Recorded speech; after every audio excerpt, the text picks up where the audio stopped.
कि तू लाख छुपाई में प्यार बाकी,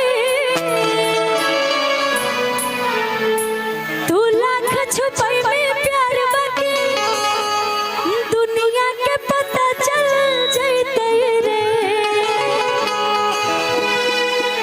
आ चुप के चोरी मिले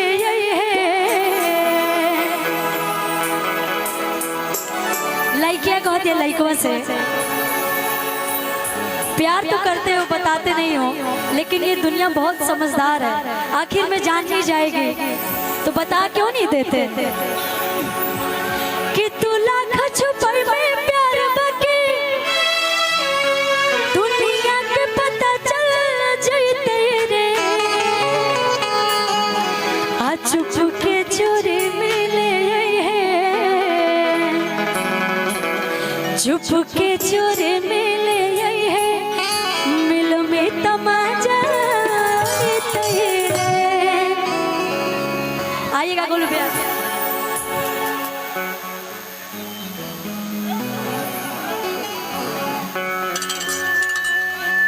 तू लाख छुपाई में प्यार बाकी, तू लाख छुपाई में प्यार बाकी, दुनिया के पता चल जाते रे। चुप के चोरी मिले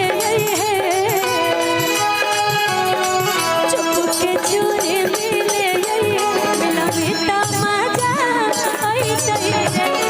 चुप के चोरी मिले मिला बेटा मजा आईते रे। क्या बात है।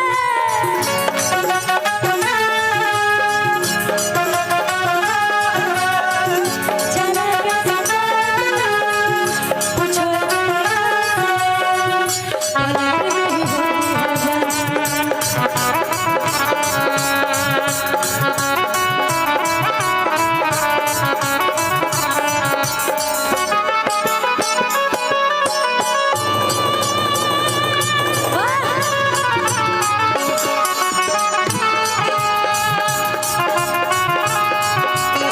क्या बात है।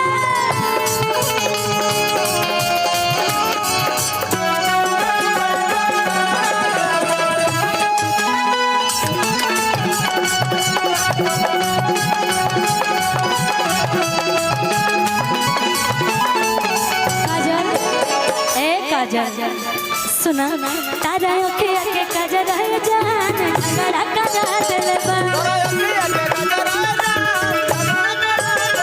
तारा अखिया के काजल है जान झगड़ा काजल दिलबा।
चाहूंगी एक गाना मैं और गाऊंगी। हमारे बीच बहुत ही अच्छे म्यूजिक डायरेक्टर और बहुत अच्छा गाते भी हैं रोशन सर, नो डाउट, और गाएंगे भी अभी। समर भैया हैं, भैया रोक लीजिएगा।